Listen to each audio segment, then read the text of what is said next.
What's going on, wrestling fans? Welcome to episode 237 of the Dumarks Podcast. Real American fellas, after a crazy week.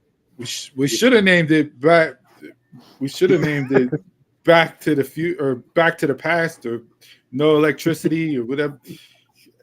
Been a Blackout 2025. power outage of 2025. This will go down like the blizzard of '93 as far as remembrance because folks up here ain't had power since Tuesday, and people are slowly but surely getting it back on due to the storms that rolled through. Mine came back Thursday. His came back last night. I had mine was out for about 24 hours. Chris is still in the darkness with no power.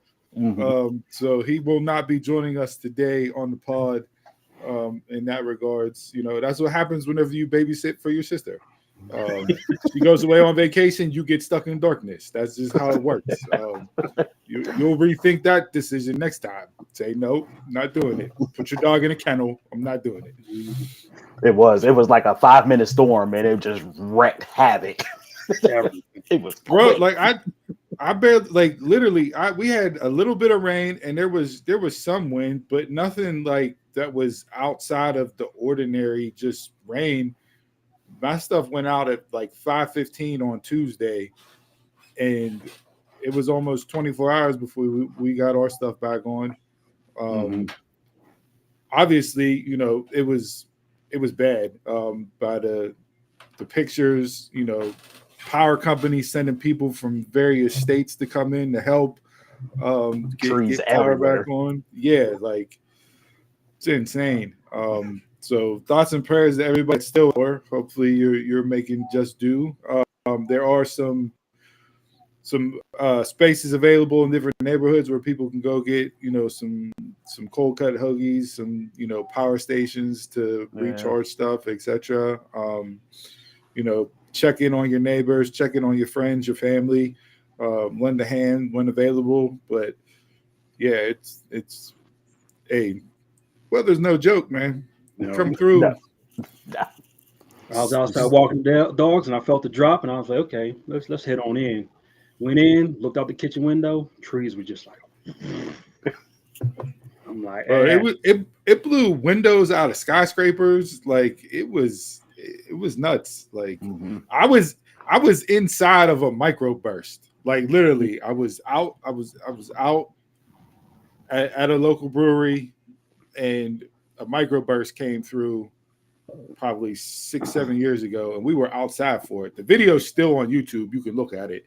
That was the scariest thing that I've ever been in my life. Like I didn't know if we were going to make it or not. Like shit was crazy. I mean, like lifting tables up, porta johns up off the ground, blowing them around. Like it was madness.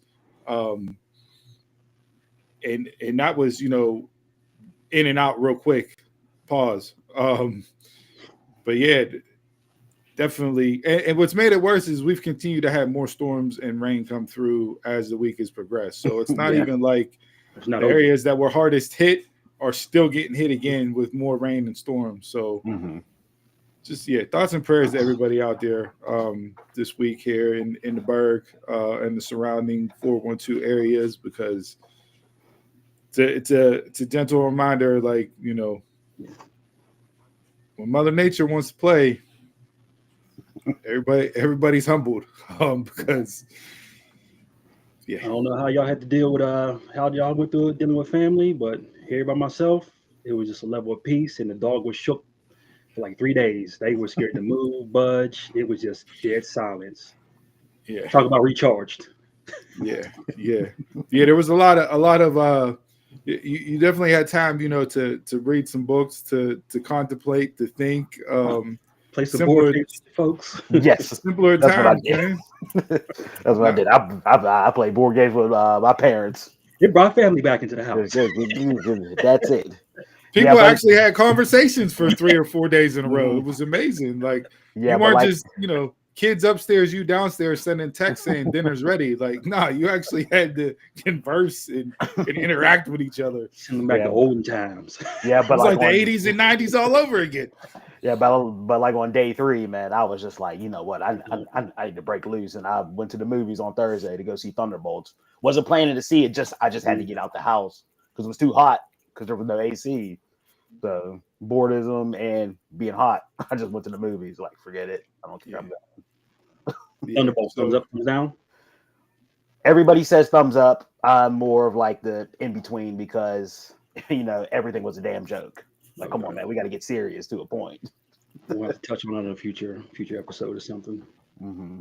Yeah, we may have to review that once we get into everybody seeing it. I did not go see it yet. But the post credit scene, like the last post credit scene, very important to everything that's coming up. Very important. Maybe do it after dark and touch on this next phase. Well, they don't got a whole lot of time to build. Like, this isn't a 7-8 year build to Avengers. It's right? 2 years. 2 years. It's dropping next July, like 2026. The first one's dropping. Yeah, so, and then after that, it's the next one. Doomsday's 2026, and then Secret Wars is 2027. So yeah, 2 years. So, as long as they don't pull a GTA and push it back, like I'm gonna be 85 by the time GTA 6 comes out. Like, I mean, you want to talk about the biggest troll job ever? When are people just not going to want to buy it? Because somebody said that they're waiting for somebody else to pull the trigger on a $100 game so they can do it. Slide right in and be like, okay, it's okay. And that's another thing we need to talk about too. When the After Dark gaming, Microsoft pulled on some stuff yesterday, boy. Yeah, I mean, if any game's going to drop $100 price tag for the basic level, it would be GTA and expected to sell. Yeah. Just because of the wait. Now, if it's not good and you've done pushed it back 3, 4, 5, 6 years, and you drop $100 price tag on it, people are gonna be very upset. That good old shrink wrap, take it right back. Excuse me, I ain't even open this copy. I'll let you turn it. Yep. So a lot of that. I had it already. This is a gift, All right, let's hop into this episode. Breaking news last night. Feels like it's always my week when it happens. WWE releases. We had some notes and any I got the list so far as far as everybody.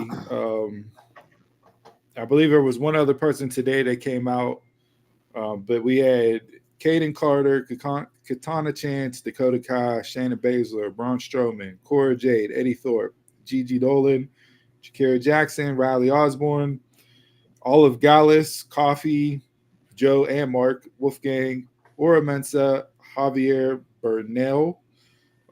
So a lot of these are SmackDown, or I'm sorry, NXT talents. I believe there was one other one today, Danny Limelight. I believe she said that she was part of the releases as well. There were staff at WWE headquarters that were let go as well. The big one there would have been, and I'm blanking on her name, but head of creative writing stepped down in those regards.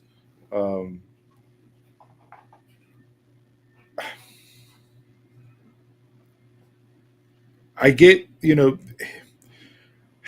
every year we do this. Yeah.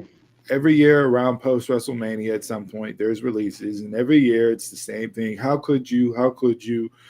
Record profits, you're letting people go, yada, yada, yada, yada.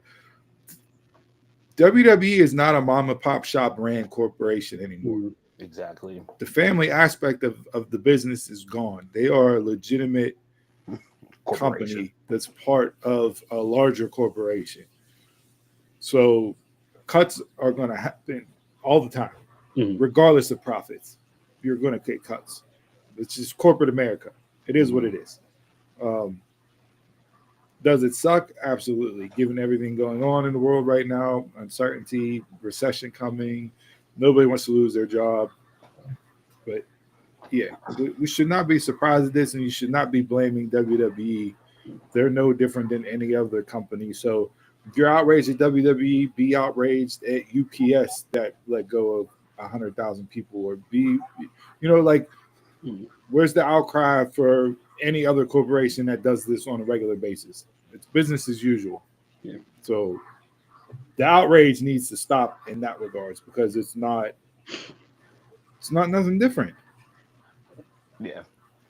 I get it, but it feels like some of these, like you just like slaughtered the whole women's tag division. If that's the case, take the belts off TV.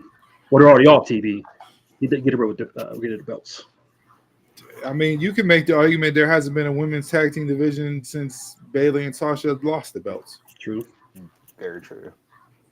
And how many of those quote unquote tag teams were actually tag teams? Katana and Kaden were the two, right? Like maybe Jakira and Lash, but outside of that, like you got a bunch of singles people thrown together. Yeah. Taekwon, they would have to hide their wallet from me. These ain't your regulars that I got to be worried about. I'm walking right through them. Okay, I'm not crossing the street. These guys don't intimidate me at all. Okay, no intimidation at all. Glad to see you on your Twitch handle again instead of that, that shaky, pleasantly, whatever you're calling yourself on the other platform. Turd or something. Yeah. But. No, I mean, look, realistically, out of everybody that was released, if you're looking at everybody, the two that immediately jump off to me is Dakota and Shayna. I thought they never, once Shayna got called up to the main roster, she was never who she was in NXT. No. Yeah. They never let her cook the way she needed to cook. I thought with Hunter taking over that she would actually get a chance, but yeah, no. Squeeze. No doubt, Squeeze. No doubt there. But yeah, I may be the lightest, but I'm the blackest. Shayna never got to cook. Dakota, I thought was hurt by injuries and time away. And never got to live up to her potential. Cora Jade's another one where injuries derailed her. Injuries, yeah. But outside of that, like, why are you upset that the people that got released? Yeah, they never was on TV. You never did anything with them after their last stories. And go look up the tenures for some of them people and how long they've been with the company. Mm-hmm. Like, eventually what do you got for me? They tried the Eddie Thorpe thing. He hasn't worked. Didn't pan out. Right? Strowman, to me, is another one where it's like, I view Strowman like an NFL running back. He's past his prime. His body's breaking down. Mm-hmm. We're not renewing contract. Like, he's injury prone too, but at this point, he's like an Omos. Jacob Fatu gave him his greatest story. I mean, not like I enjoyed him and Bronson Reed. Like, him and Bronson Reed for me was one of the best storylines recently, right? Like, I mean, but then if you're not going to put a belt on him, he just becomes a sideshow. He's a big man, a sideshow. Yeah. So, look, it definitely does suck. The only thing that's different now is there's a plethora of opportunities.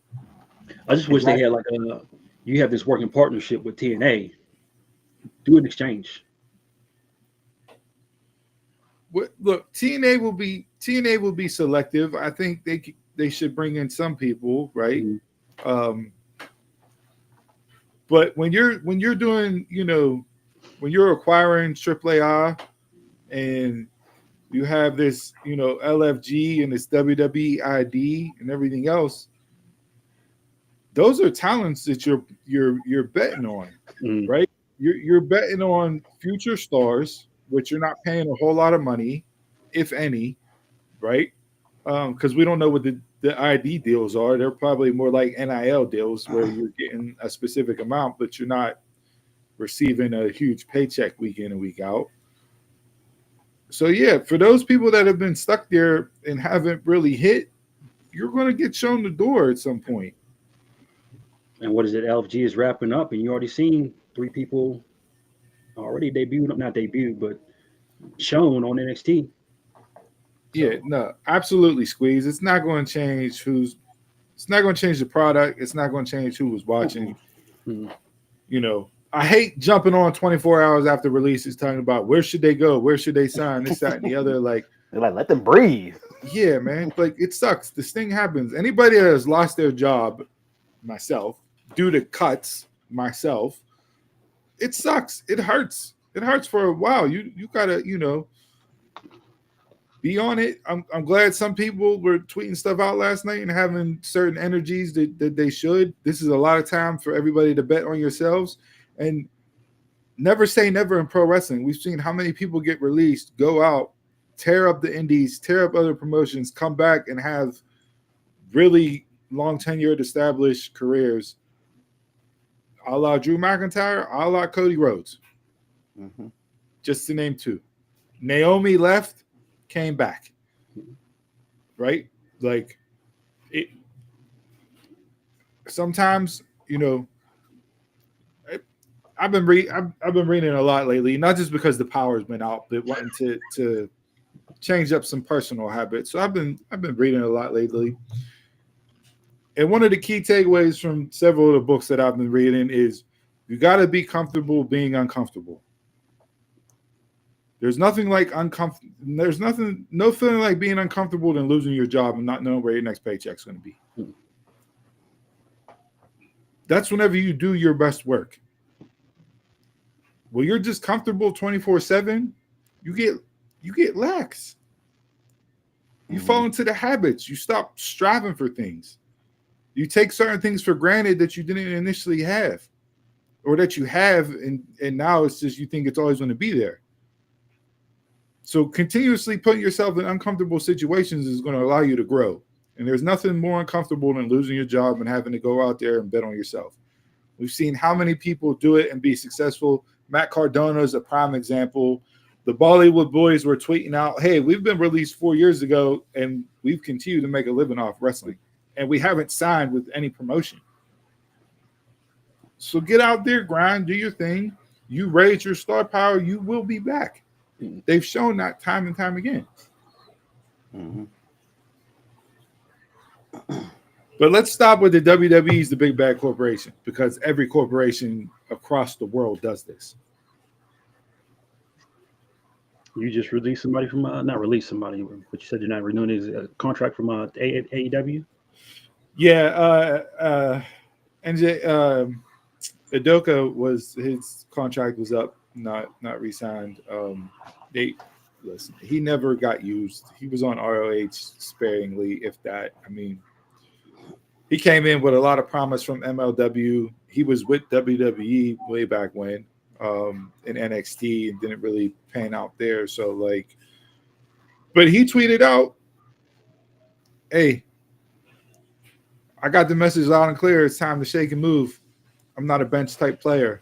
Good for him. Yeah. That's the attitude they have. None of these people should feel like they're bench type players.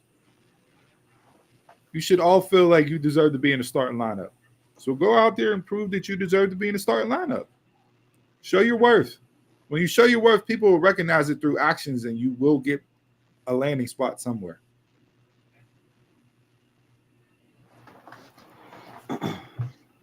So other than the breaking news, I had the first topic being Real American Freestyle Wrestling.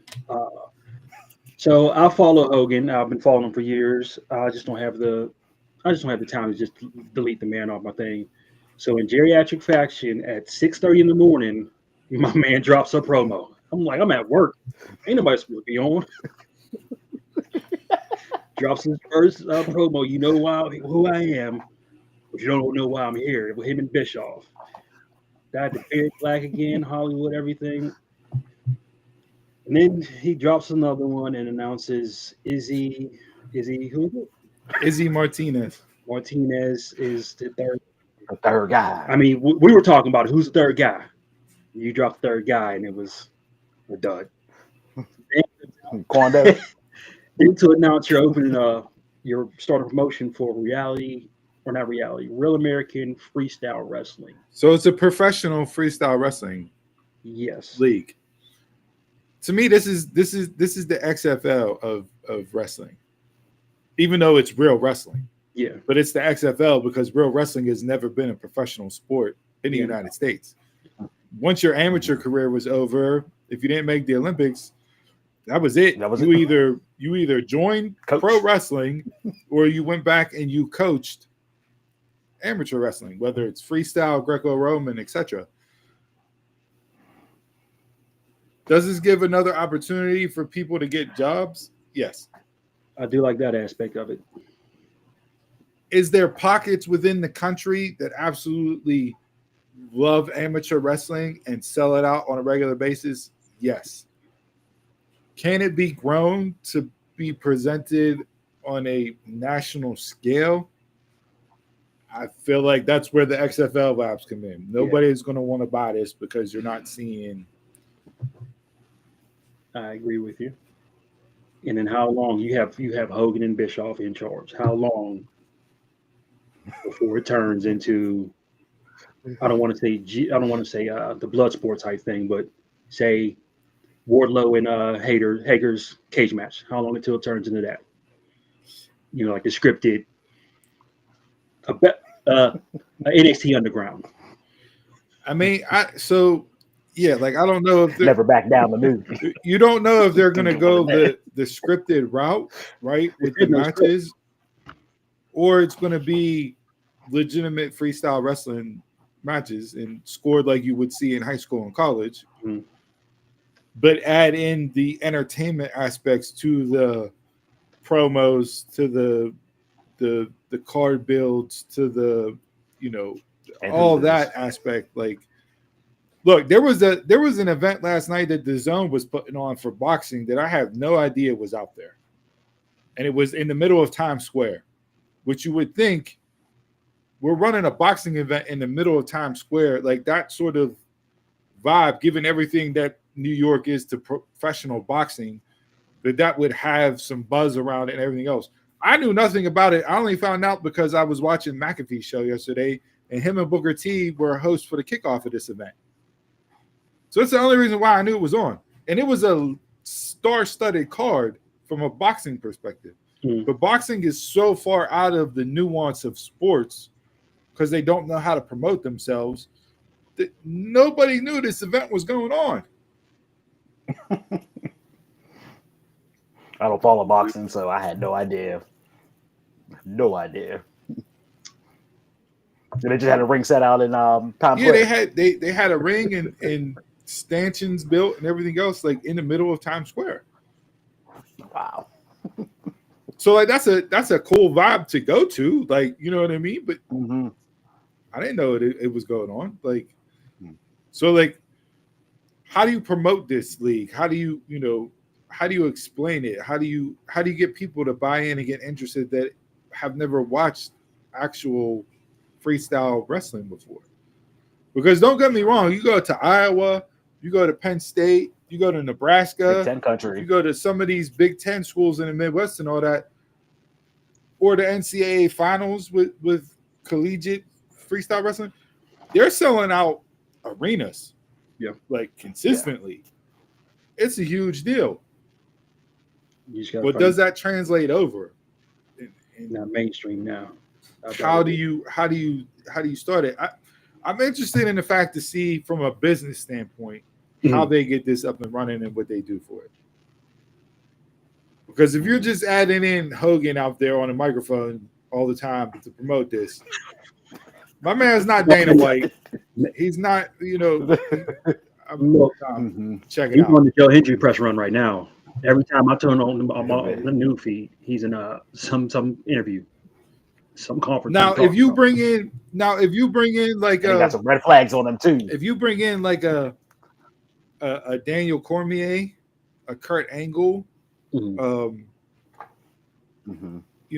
those types of individuals that have name value but are associated with amateur wrestling, and you bring them in as your commentators and that, like, now you're adding some validity to this and you're getting people to tune in and they can actually understand and learn the sport of amateur wrestling. So you definitely have to hit on those pieces.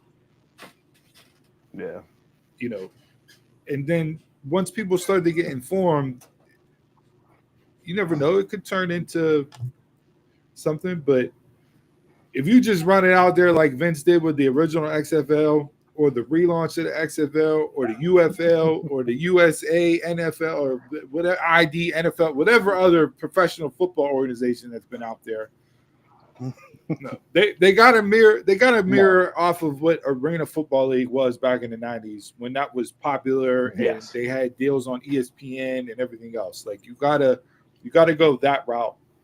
Is it a niche sport? Yes, but it's a void in the marketplace. And anytime there's a void in the marketplace, you have a chance to succeed because you're offering a product that's not available anywhere else. So there's truly untapped potential here. I just don't know if I like the fact that it's Bischoff and Hogan associated with it. Do you see it as like a? So I'm assuming it'll be like a UFC type style, where you have like just pay-per-views and no. Yeah, like, I mean, I would offer. It will be the weekly programming. Yeah, you're not gonna do weekly programming. Yeah. You know. But hell, I mean, look at the popularity in Power Slap. Mm-hmm. That's two people standing across each other and slapping each other in the face. Now that got popular because it's a 10-second clip and somebody's getting knocked out 9 times out of 10. Yeah. It's rare that you go all 3 rounds in Power Slap and go to the judge's decision. But like you got to find something that grabs people's attention. And wrestling rounds to begin with are that long, but it's like how can you grab the attention of people to get them to watch? So, hopefully they've been doing this. You would think with them announcing that they've been working on this for a while now. Mm-hmm. But yeah, interested to see if they can actually get this up off the ground, because if they do, this adds another pool for AEW to select wrestlers from, for WWE to select wrestlers from. Amateur wrestlers that get cut from WWE. Let's say like a Chad Gable was released 5 years ago. Well, now he can go and sign with them because my first thought was Gabe Stevens. They said freestyle wrestling. Yeah, because he was a 27-year-old college student that has no more eligibility left, and he failed in pro wrestling and failed at making the NFL. So yeah, he'll probably be the first signee. Yeah. That will be the first signee to Real American Wrestling. And he lost his last match. They said they got 40 names under the belt already. That's what I mean. This has been in the works for a while for them to drop the announcement now. Mm-hmm. So, would you get Brock Lesnar in there? Because remember, he was an amateur wrestler. Shelton Benjamin. That's a name. Yeah, but at some point, like, you want 48-year-olds wrestling 24-year-old, like, you know what I mean? Like, how do you? Wouldn't bring him in to wrestle, but I'd bring him in like a mentor. Yeah, not to wrestle, but or just a commentator. Maybe you have him as a coach. Yeah. Right? Like, how does that shake out? Do they offer NIL type deals like WWE did to college wrestlers and say, hey, when your eligibility's up, there's a spot for you in the league. Like, so I'm sure there'll be a whole lot more to come. Like I said, I'm excited for it just from a business venture standpoint. Hogan and Bischoff. Look like the TV deal for RH. Yeah. That got poo-pooed and shot down again as far as them never getting a TV deal and it just being a pet project.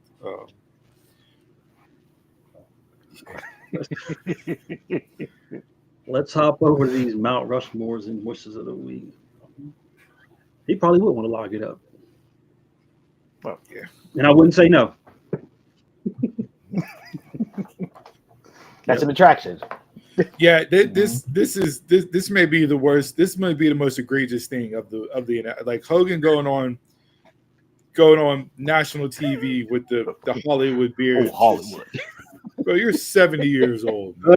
Come on. It's 896 again. No, He's a David it Bond was before. it was so cringy watching him cut that promo. It- Like I didn't finish it was so cringy. I didn't finish either one. I asked other people what happened. Well, it was at work. Jason comes from tapped my shoulder and was like, "This just appeared a half hour ago." And I watched it. Was like, really? Monday morning, I need NWO stuff in my face. Yeah, we'll see. Who knows? Who knows? So let's hop into these Mount Rushmores and mush of the week. We will start with the Mount Rushmores. I'll give Chris since he's not here today. Mount Rushmore was Mustafa Ali versus Mike Santana at TNA Rebellion. Started out a little slow to me, had me worried, but quickly it turned around and these guys went balls to the wall in that match and left everything in the ring. Yeah, it only got 4.5 stars from Meltzer. That's what I think of that. They had match of the night. I picked them to have match of the night. Absolutely a barn burner of a match. Santana made his intentions known that he's wanting to go after the TNA World Heavyweight Championship. Ali has been fantastic since he's left WWE. There goes a guy that did it right. Like, he's had TNA runs, he's had New Japan runs, he's been all over the place, various indies. Like, he's probably making more money now than what he did in WWE. So, Probably.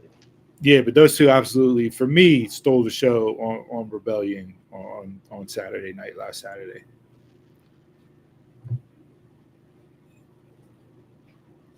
Did anybody see the clip of the dive heard around the world that had people up in arms at the beginning part of the week? Yeah, caught that. That's a no-win situation when somebody's diving from that height. Dives to begin with are always going to be hit or miss, like catch them, don't catch them. But when you're 20, 25 feet in the air, and you're doing a swanton, like the amount of momentum that you're carrying with you down onto those individuals that are bracing themselves. Some people make business decisions there. Like, These people never played baseball. You can't judge that. You can't judge that. With a hell open arm, like, come on. I mean, it's just as dangerous for the people trying to catch him as it is him doing the dive. So I'm never going to place blame in those situations. I'm just glad everybody walked away okay. Was it a holy shit moment? Yes. Do we need that holy shit moment? No. Those are the things that, like, that's where they try to press. That's where my anxiety goes over 1,000, and I'm like, yeah, no, I can't watch this. It just takes me out in that regards. But really enjoyed the X Division match outside of the dive. Like, again, another strong match from Rebellion in that regards. So not mad with Chris putting Santana and Ali up there on his Mount Rushmore this week. Mine is I'm going with Roxanne Perez. She had that was Roxanne and Io, just that match with NXT. From what I saw, from what she had a match with Rhea on Monday night, and put on a damn good match. Like, when she first turned heel, we sat here and talked. It's not believable. Now I think she's gotten it, and she's gold. Now I'm just waiting for the face turn. It seems like she's putting everybody over too. Yeah, no, she had a really good week. And for all those people, oh, you buried Roxanne. She's not on WrestleMania. You should put her on the card. Blah blah. Relax. As the potential new starting quarterback for the Pittsburgh Steelers once said, relax. She will be fine. Yeah. She will be a main event player in WWE for the next 15 to 20 years. She's still only 22, 23 years old. Yeah. She had a match. Maybe a little bit older than that, but still, like. She had a match with Rhea, took her to the limit. That just shows promise. Lost, but like you say, one person goes over, one person gets over. We talk about sink or swim moments. She was in there with Rhea on Monday and Io on Tuesday. And came out arguably the best out of the three women from both of those matches. So, yeah, she's swimming just fine. Everybody needs to chill on the Roxanne burial talk. Okay, she will be fine. So, yeah, don't necessarily like the DQ finish, but hey, it is what it is in that regards. And I don't really know how like her and Julia together are going to work for me if they do go that route, because, Julia beat her for the title. So yeah, now all of a sudden y'all are buddy. Yeah, now like y'all are buddy. Yeah. She got the braids in the hair, so she's a heel. So once it like let goes again, she's. I'm liking the presentation of it too. So, yeah. Yes. Yeah, but we'll see. Well, that's everybody who's a heel, I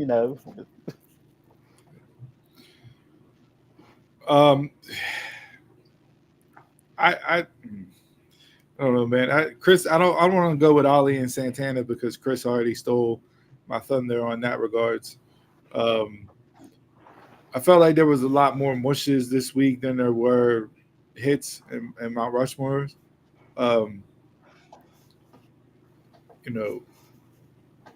Trick Williams coming out and attacking Joe Hendry again was nice. I'm starting to kind of see the vision with Trick in the heel persona. So I don't want to put that on a Mount Rushmore yet. I'm going to give it some time to let it cook.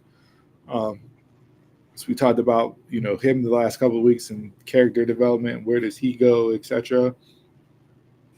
For me though, Mount Rushmore, there were definitely some in-ring competitions that I could definitely put up there, but Chelsea Green, again, maximizing minutes and just everything with her and all this last night was pure gold. Piper setting it up, being in tears, damn near calling Chelsea in. Chelsea demanding a recount of the count, and just everything she said and did. Being dressed in all black, mourning her title loss. Like, she is so entertaining every time she's on the screen.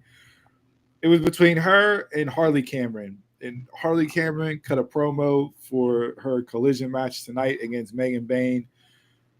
And again, maximizing minutes and pure entertainment as far as what she does on the microphone. I had me fully invested. I wanted to see her get in the ring with Megan Bayne whenever I know she's not going to win. So yeah, those two for me, from an entertainment aspect, I'll put those two women on my Mount Rushmore this week from a promo standpoint, or from a maximizing minutes standpoint. And it's adding to Piper and Alba. I mean, Piper, you've already seen the comedy level from her, but you've never seen it from Alba. Right. It's all working. So yeah, all working. So when Harley Cameron says that Annis Jay's fat ass is in her hands right now, and she'll take care of her, it's just pure gold. Pure gold. So you got a Rushmore? It was okay. Thing, Roxanne. Yeah. Let's head on over to the mush. Where do we want to begin? Because there's a lot. There's a lot. I'll start with Chris's. This might be on a couple people's. Becky Lynch, or more so, WWE Creative giving her the copy SmackDown, giving her the copy SmackDown, giving her the copy SmackDown's homework of announcing the She attacked Bayley. I know it's not the same exact thing, but why would you even go down that road when the SD version is still playing out? I didn't hate that. Like, Chris, for me, it was refreshing to hear Becky come out and say why, and give you the reasons and not make you wait around. Like they didn't lull it out like they did with Naomi and Jade. It was no, I took Bailey out. Bailey attacked me for 3 straight years. This, that, and the other. That's exactly why I did it. And you know, Lyra's collateral damage. Like, no, I'm the man. I'm the woman. I'm the best. Y'all are gonna recognize. So yeah, we'll see what happens with Becky and her heel run. But I don't mind the reasoning she gave in the promo she cut on Raw. Didn't mind aspects of it, but it's like, to me, it felt like, you know, when you're a face, you try to turn the fans against you, like you never supported me. It kind of felt like that vibe to me. It was like, yeah. But yeah. Sweep under the rug for me. Move on. I know what it's for. Resume checking. She's still getting pops and cheers though. Like that Kansas City crowd on Monday night was not like I don't want to say they went into business for themselves, but like you're not booing and cheering who you're supposed to be booing and cheering from a presentation standpoint. Yeah. Like you can't force people to boo certain people, obviously, but what they've done should not have garnered them cheers and adulation. Like, and that's back to Chris's favorite word, fickle. That crowd on Monday night was fickle.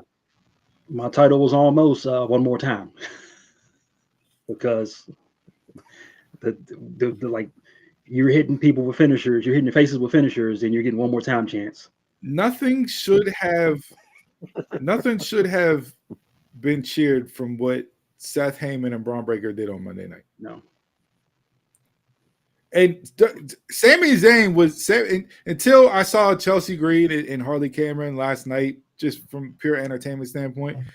Sami Zayn was going to be my Mount Rushmore for his performance on Monday night from start to finish. Like that is babyface 101. Yeah. And the perfect person to put out there to get heat on Seth, Heyman, and Braun, especially after they took out Punk and Roman the week before. And that crowd just completely ruined it because they did what they did. Yeah. Like, yeah. You had the one more time chant for Nia and Tiffany, last week? You had the Braun on Seth with the splashes one more time. I'm like, is it bad for wrestling, or is it you're getting a reaction anyways? So you're getting a reaction anyways, which you either want to be booed or you want to be cheered. I don't know if you want to be booed and cheered in the same segment, but it only becomes a detriment if it impacts the overall story. And this is where, to me, it falls on the talent too, where, okay, the first week when it happens and they're, telling Bronson Reed to go back up and he hits 6 tsunamis. If by week 2, week 3, you're still getting that reaction, but you're supposed to be the bad guy, then as talent, you're not doing what's your job to make the fans hate you. Yeah. So, like, the talent got to be able to make them turn and hate them as they're supposed to be hated based on their actions in the ring and what they're saying on the microphone. As much as we hate when people say no and walk out the ring, give me a match, no, and just walk out. As much as we hate it, sometimes that got to be the game plan. Yeah. One more time. Or beat up Cole and McAfee. My man gave a life history. Yeah, I saw people shitting all over that. Oh, you got all these people sitting backstage and they can't get airtime, but you give Pat McAfee a 10-minute promo? Yeah. Yes. Tell me who else was going to fill 10 minutes that did it better than Pat?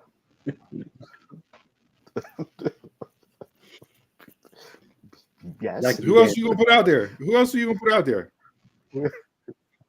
Who brings the excitement to that table? Name a better babyface promo than what Pat McAfee cut on Monday night. Chris is going to be pissed when he goes over on.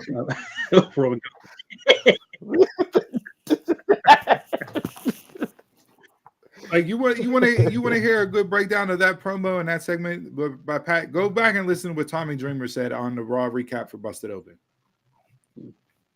Go back and listen to that. You got you invested in what? 2 moments. 2 moments.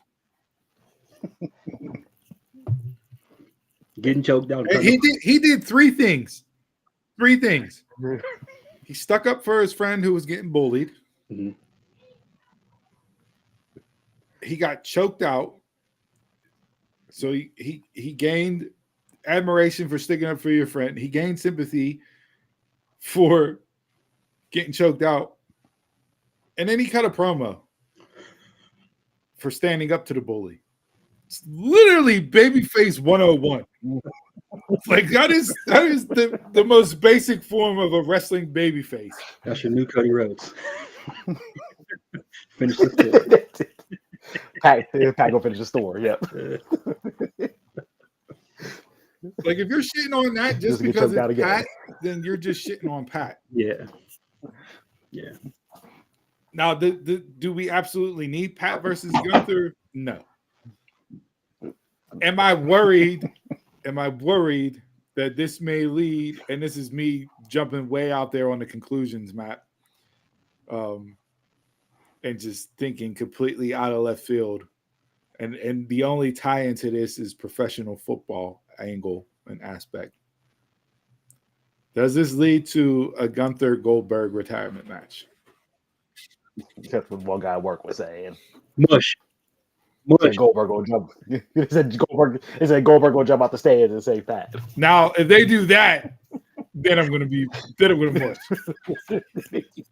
Mush for the rest of the year. Yeah. But I mean, look, like it's a Prime B or Prime C pay-per-view. Backlash is historically rematches of WrestleMania matches. Like you had 3 weeks to fill out a card. You need to draw seats. You need to get people in the stands. Like, okay, do a short program. Pat takes some time off, etc. Fine. Like, who cares? And I'm already low-key interested. Exactly. Mm-hmm. You think people loved him before? Wait till he goes out there and takes 15 chops from Gunther. National hero. That's a real American there, brother. He need to get his punt off though. The one he kicked Adam Cole with all the time in NXT. So Becky Lynch. Yeah, Becky Lynch. Go ahead. I'll go Bush next. MJF and Hurt Business on Wednesday. I am so tired of the story. It's been the same story running for like 4 weeks. Give me the thumbs up or thumbs down, and then MJF doing his MJF like always. Just the low-hanging fruit, the shots, and all that stuff. I'm over it. I am 100% over it. MJF is actually making Hurt Business look weak. I get what they're doing. At least this week, Bobby gave his reason or what needs to be done to get a thumbs up for him. I mean, MJF got to go hurt somebody. But, like, where is this going to go? Is MJF going to get a tag team partner to challenge for tag team titles? Like, are they going to have a singles feud after they split? Like, how does this impact the group moving forward? And listen, I shared with y'all last night a clip of Jeff Jarrett talking about MJF. Mm-hmm. And Jeff Jarrett spoke a lot of truth in that clip. And when you look back at it, it's like, yo, who is MJF? Who is MJF elevated? What good has MJF done? Who has MJF worked with that is better after they've worked with MJF than before?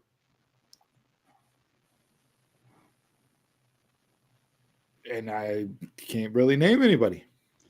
That's an ongoing thing with a couple people in that promotion. He put Cody on his path back up. I mean, it's still MJF doing the same shtick 5 years later. Yes.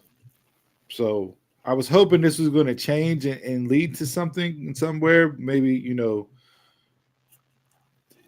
hell, even if they reestablished Dynasty in AEW with MJF, Hammerstone, and like those, I don't know, but I thought you had some with him and Paige, but it just yeah. Were you like? I was interested. Hangman was another person that they, you know, could be on Mount Rushmore. To me, he's the best thing. Him and Swerve are 1A and 1B as far as AEW goes. Who's that? Hangman? Hangman, yeah. Yeah.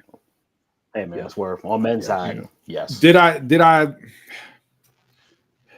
the match with him and Fletcher was your AEW typical match. There were some spots in that match where it's like, all right, the match isn't over. How's the match not over?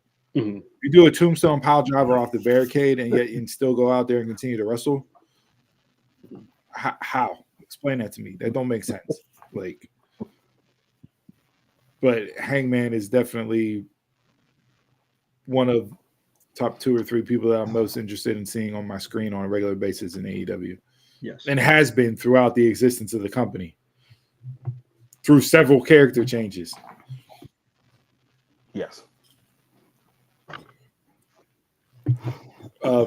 My mush this week was it was a toss-up between lack of effort that WWE put into their shows this week. But I thought both Raw and SmackDown were both kind of just duds. Or it was the 8-man all-star tag from Dynamite on Wednesday night. I hated that match. I'll give it because it has all-star in the title. And, you know, all-star like an exhibition. How many times are we just going to roll out there and just lump 4, 6, 8, 12 people together and call it the greatest all-star tag team lineup ever match between people? For what purpose? What purpose? Who was on the face? It was side? Kenny Omega and Scrubs. Omega.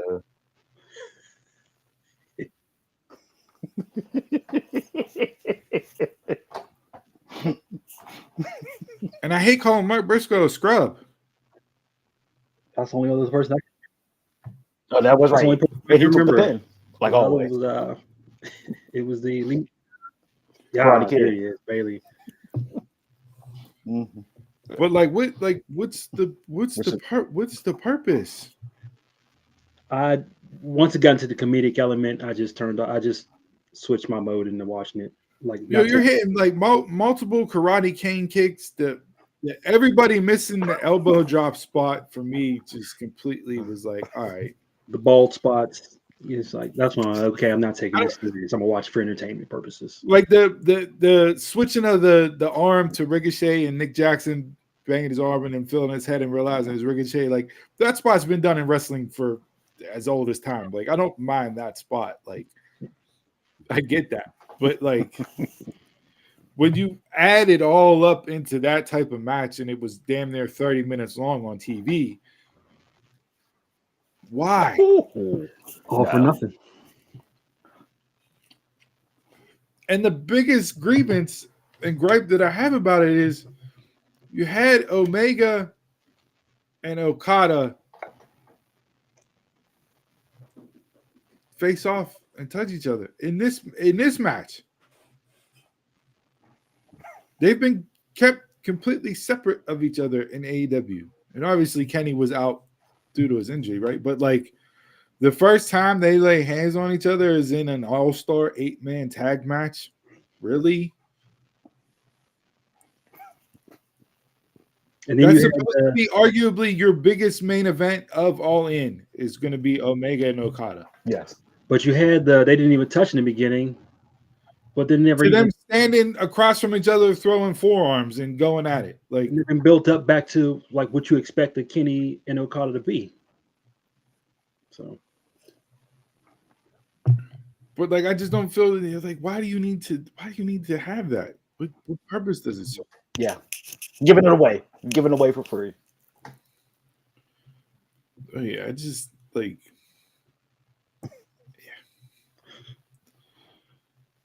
It's wash, rinse, repeat with AEW, and I'm starting to not even be entertained by the wrestling. Yeah. Mine is Tony D. Get him off my screen. He's gonna be my mush every week from now on. That whole segment was trash. But I'm going with the number one contender matches now. So you have Bianca win the chamber for your sole purpose to win the title. Let's throw somebody in there.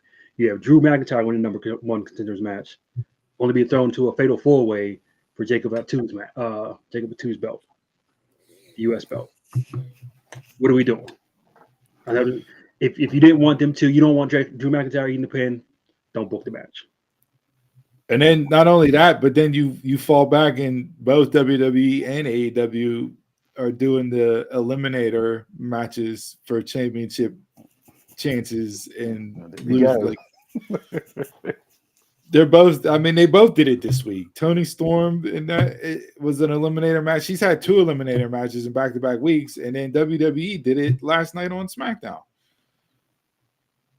It's like, come on, man, get some better booking. You could have done.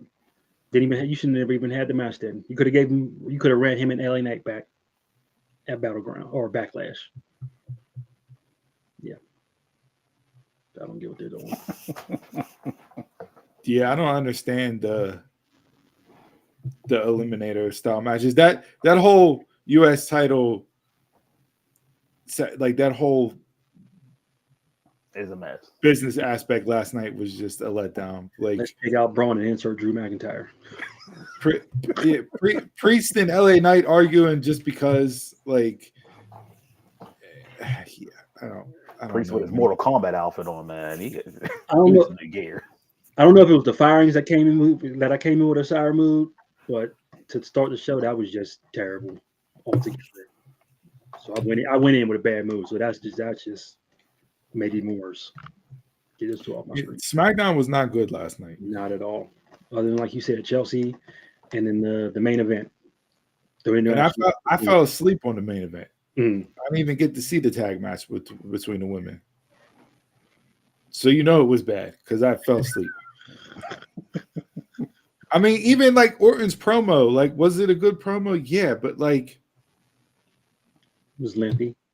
Didn't need to be. Yeah, just filler. Like I know SmackDown's going back to 2 hours in June, and this experiment of a 3-hour SmackDown doesn't need to happen again. Keep SmackDown to 2 hours. Raw has been wrapping up about 2.5 hours each week, give or take, a little more, a little less. Outside of the Raw after Mania, which went, I think, almost the full 3 hours, but I think you be in a nice sweet spot with 2 hours on SmackDown, 2.5 Raw, and I think the shows will start to be a little bit better. I saw some people complaining, "Oh, are you not going to build the Money in the Bank? It's 2 months away." It's like, yo, it's 2 months away. We already sat through a long ass build. Yeah, like you were complaining about the road to WrestleMania being freaking 10 or 12 weeks, but now you want them to build the Money in the Bank 8-9 weeks away. Like, they'll get through Backlash. You'll get through Backlash, and then they'll use the rest of the time to set up the contenders for Money in the Bank.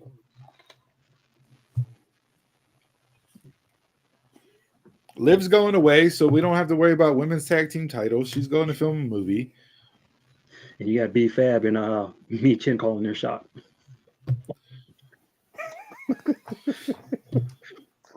There you go. No one tag team. I got next when she come back.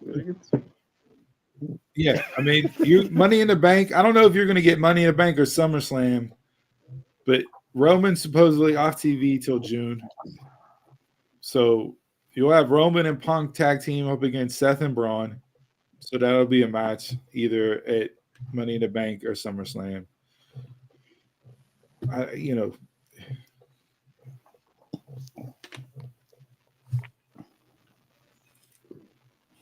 kind of agree with you there, Squeeze. Yeah, I mean, Orton doesn't stand a chance of winning on this. And if they end this on a DQ just because John Cena wants to ruin pro wrestling, I may super kick my TV. Because I definitely see this coming in and being a DQ finish. And when is Cena done? December. Oh, so okay, never mind. He said, yeah, it's the whole year. Yeah. okay. Now he's down to like 20 some odd dates. Yeah. You know what I mean? So like we're Yeah. counting down the dates. He always got that countdown. Not matches, dates, appearances. So yeah. but sometimes What'd he say? I just could show up, man. Just leave. You got to get your greatest hits in at some point. Your dream matches. So, I mean, I know Orton would be the one to close the book on Cena, but if Cena has the belt in December, putting it on Orton for 15 is not a bad story. But if you're doing Cena Orton now, to me, I think that lends to Cena Punk later on. Cena Hogan. Or you can always run back Cena Cody in December too. But Cena got to fight everybody. Got to fight Roman. I got to get my win back from there. I mean, does WWE right now currently have a babyface problem? just EO. Like you are very heel heavy. Heel heavy, yes. And when you Well, no, Mysterio, he on the fence. You know. Well, you got Sami Zayn saying that he will be a world champion, and him being a true babyface. That's when he turns on Jay. EO. You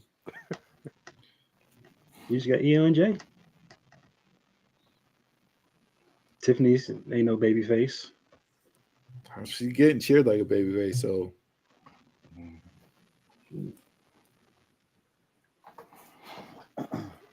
Maybe La Primera when she comes up.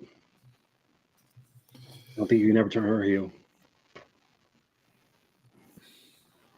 Her and Ivy Nile had a good match on Monday. Yeah. That was probably Ivy's best match. No, her versus Charlotte. Again, where was Charlotte this week? Oh, You can tell. I bet you can turn everybody face. she was Charlotte. she was at Timberwolves game with Alex Rodriguez. You want Hey. to talk about even more hate? Hey, Wow.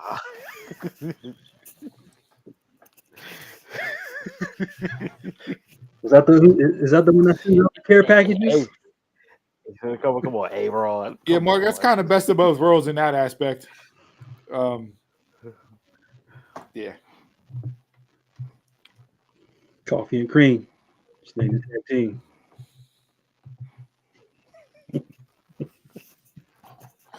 Yeah. All right. Let's Charlotte Flair.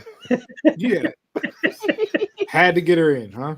always. Had to get her in. Always.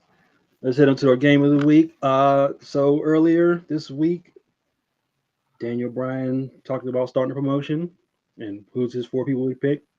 So we're going to do that. We're going to draft a promotion. Each of us pick a person. Once they're off the board, they can't be picked. And we're looking for the future. So it's somebody who can see going another 5-10 years.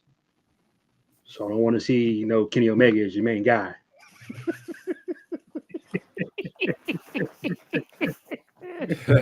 Well, how are we determining order of picks here?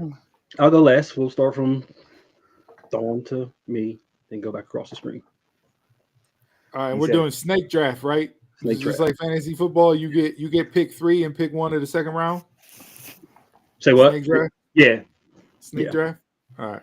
So we'll go men's. And do we need to have a male, a female, a tag team? Like, are we doing those type of criterias, or are we just picking any Male, 4? female. Male, female tag team. Male, female tag team, and then the last pick is a flex. We can have any type male, Well, female, or tag team. No, my last flex is your biggest feud. Well, what if I want to start a feud with somebody that's not in my promotion? You gotta pick somebody. if they're not picked up, like say I pick MJF and you pick somebody else, whoever your person is, can't be in a big feud with MJF. We're just picking 3. But you want me to pick a big feud with only 3 draft picks? How can I pick a feud with 3 draft picks? They'll be.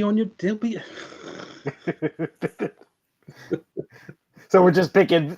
Basically, we're just picking like for a draft. Okay. Yeah. To start the promotion. All right.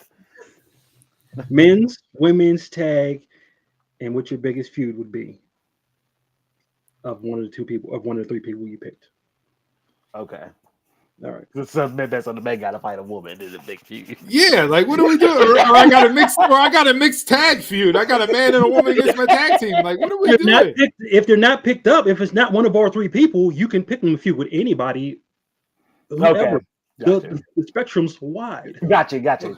I understand now. Yeah. I do understand. Okay. Right. So the fourth draft pick is a person or another tag team, and that's going to be your feud. Yes. All right. So what? I'm first. I'm first. Then we'll go for the future. Dom What Mysterio. are we doing? What are we doing? Dom Mysterio, my number 1. We talking for the future. With no mask on, because remember Yeah, he's too pretty. He's too handsome to wear the mask. Wow. Okay. Definitely did not see Dom going off the board number 1 overall. He said 10, 15 years, so it really doesn't matter about because a lot of people out. Jacob Fatu. Okay. I'll go Braun Breaker. Women's. Give me Roxanne Perez.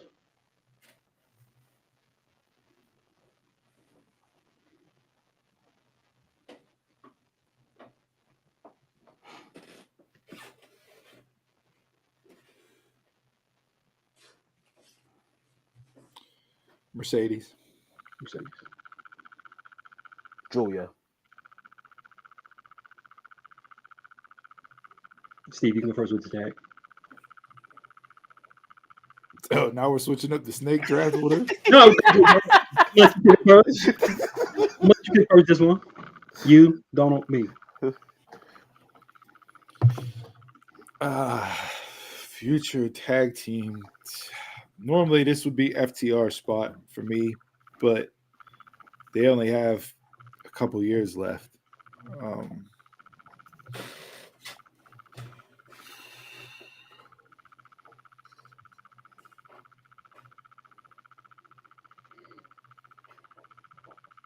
Man,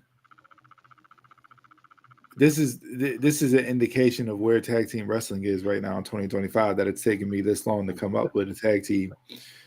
Because like I said, FTR would be slotted in this spot for me. And everybody else is almost on the shelf. Yeah, for 5+ years. Other than Swipe Right. No, fuck no.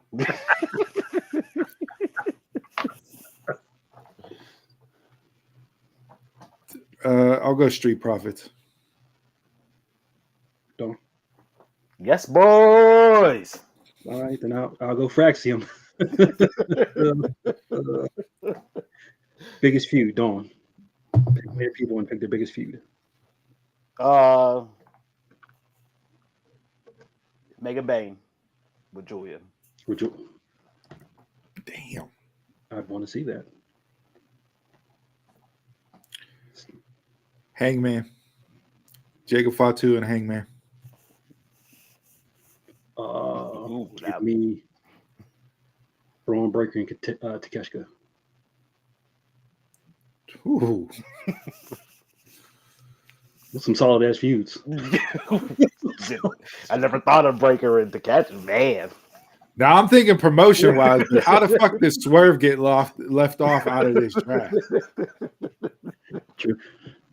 But it was me and you. I was initially going to have undercards too, or two men's and women's intermediate. I mean, we can keep going. We can add another. Keep going.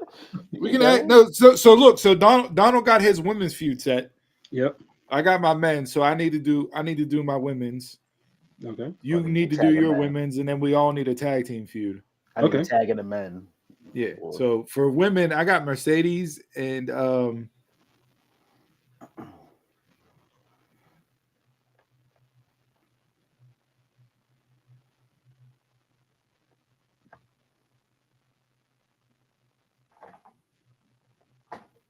well, I mean, these two put on arguably match of the year contender. I'll go Mercedes and Stephanie Vakir. I'll go.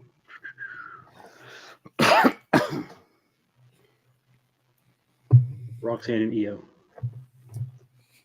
Again, how the fuck does Tony Storm not get picked up in this draft? Yeah, we're going hard black coffee today, DJ. No cream. My tag would be the MXM collection. Oh, you are going against the Yes Boys. Just Mason Mansoor. You want? Oh man, tell me the entertainment value of that. I need Jason, is it on me or are you going? You can go. I got Street Profits.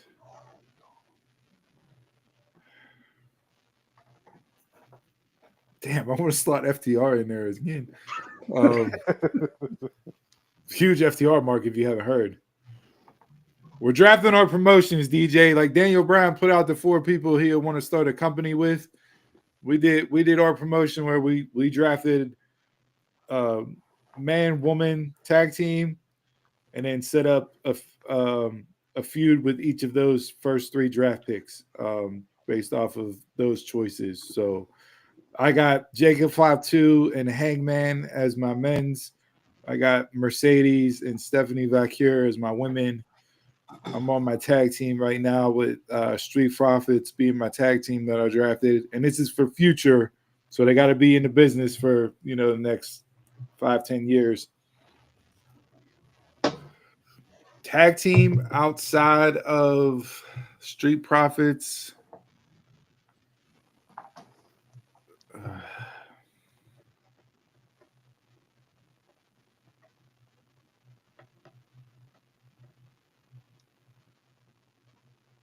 Yo, I hate tag team wrestling right now that they're making me go this deep into the bag. Because I can't say Takeshita and Alexander because you got Takeshita.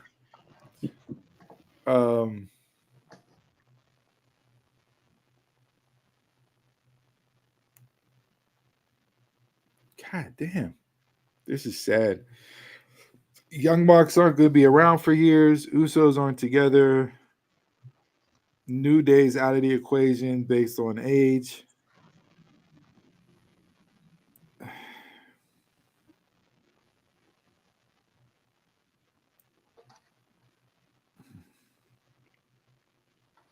Motor City Machine Guns are coming down to the end. I'll go to Rascals. Give me. I'll go to Rascals. Give me Trey and Wentz with the Street Profits. That's what I had picked. I had picked Trey and Wes. Who's the other rascal? No, it's Wentz. No, didn't somebody replace Wes? Or is it just still him and is it still? That was just still him and Wentz. Okay. I thought they added a third person. No, so I got the Rascals. Give me. So mine will be Fraxium versus the Guns. Ah, fuck. Austin and Colton. Fuck. I forgot about him. God damn it.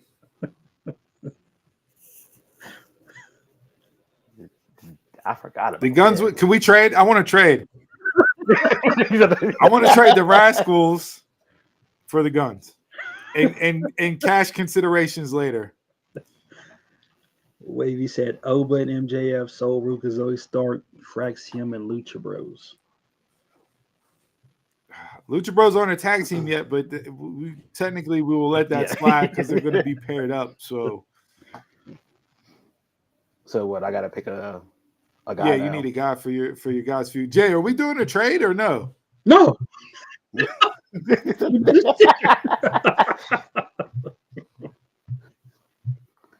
Give me versus Dom, who's a face. Give me Ethan Page. Donald is way off the board as far as his promotion. Yeah. But So recap, run through. I got Fatu and Hangman. I got the Street Profits and the Rascals, and I got Mercedes Moné and Stephanie Vaquer.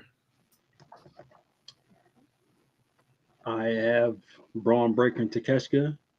I have Roxanne Perez and Io Sky. I have Fraxium and the Guns. And I have Dom Mysterio, Ethan Page. I have the Pretty Deadly and the MXM collection. And I have Julia and Megan Bay. WCW, I'm giving you everything. Variety. Yeah, I can't believe we don't Swerve, Tony Storm are not drafted.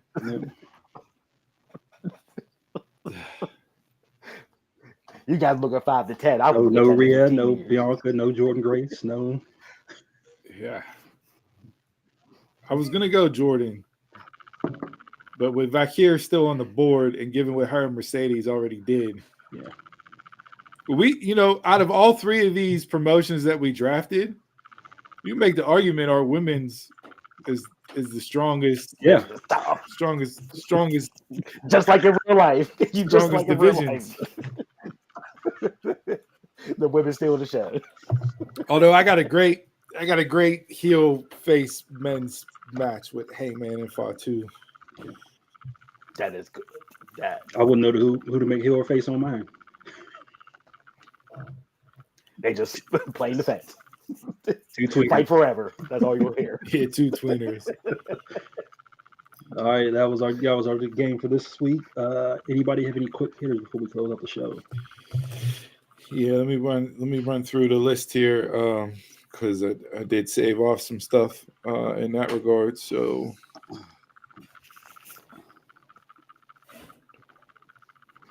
if my shit will load. Wardlow officially filed the trademark Wardlow for wrestling services, blah, blah, blah, blah. It was rumored to be that he met with WWE over WrestleMania weekend after being pulled from an event on the 17th. Don't know if his contract's up, what the case would be. If those rumors are true, his contract would have to be up or else that would be tampering and AEW would be coming at it. But any excitement as far as Wardlow leaving AEW and going to WWE if that were the case? No. Show me what I just want you to build your name back up wherever you are. You want to talk about the greatest fumbles in AEW history? Wardlow is by far the greatest fumble in AEW history. We talked about the cuts.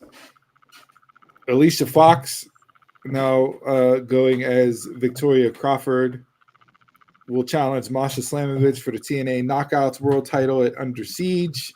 That announcement was made on Thursday night. Any excitement for seeing Alicia Fox getting back in the ring? No.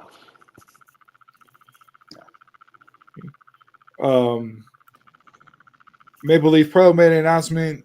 Speedball Mike Bailey withdrew himself from the 20-man championship gauntlet to compete in an international superstar showcase 3-way And that match now has Mike Bailey versus Michael Oku versus Gabe Kidd. Excitement levels there for that 3-way. Yes. Tony Schiavone tonight on Collision, which will air on TBS instead of TNT due to the NHL playoffs, will be calling a match in pro wrestling for his 40th year. He was doing WCW Saturday nights on TBS 605 back in 1985, and he's now calling Collision for AEW on TBS in 2025. Thoughts? All right, that's what I expected. Okay.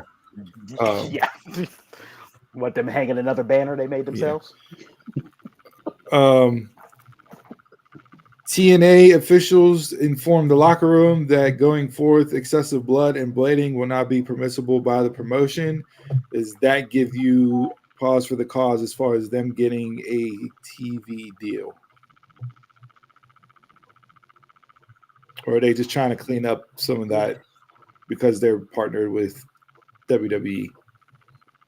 I was thinking I think it's that. was that good. The excessive blading was getting too much. Yeah, leave that to AEW. Get bust open the right way, like the Proto Star. I don't think I had anything else. Yeah, Marquis ended Nitro.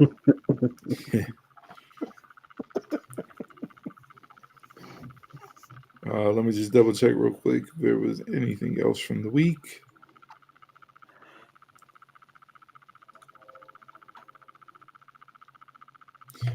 I definitely get your guys' thoughts on this. The champions in AEW currently are Kenny Omega, Adam Cole, Mercedes, Tony Storm, Jon Moxley, Hurt Syndicate, The Ops,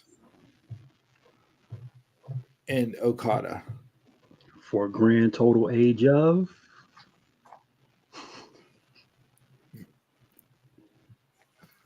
old. That's old. Yeah. But we built new stars, right? Yeah, I saw a lot of complaints on that this week as well. With people shitting on AEW doesn't create stars, but Rusev's doing his Redeemer gimmick in WWE. They're just sliding over. Jade kept her gimmick. Cody kept his gimmick. Ricky Starks kept his gimmick, but AEW doesn't create stars.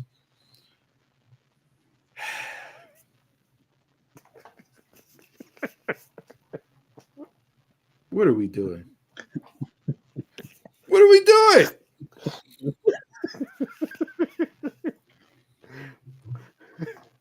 Did AEW get it right with the Death Riders? They're about the only hated heel in the business.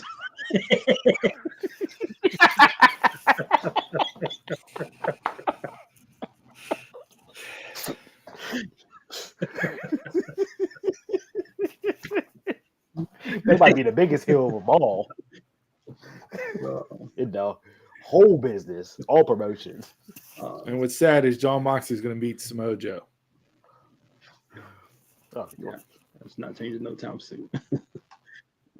So who do have that AEW title? I don't know. It's in Pac's briefcase over in the UK. I don't fucking know. Where is that title? What that look like? So the championships on the work visa to get cleared so it can come back to the States.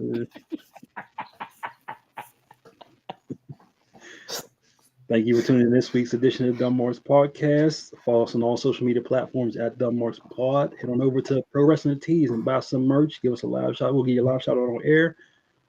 Until next week, when you get tired, learn to rest, not quit. Thank you for tuning in. The king of naps.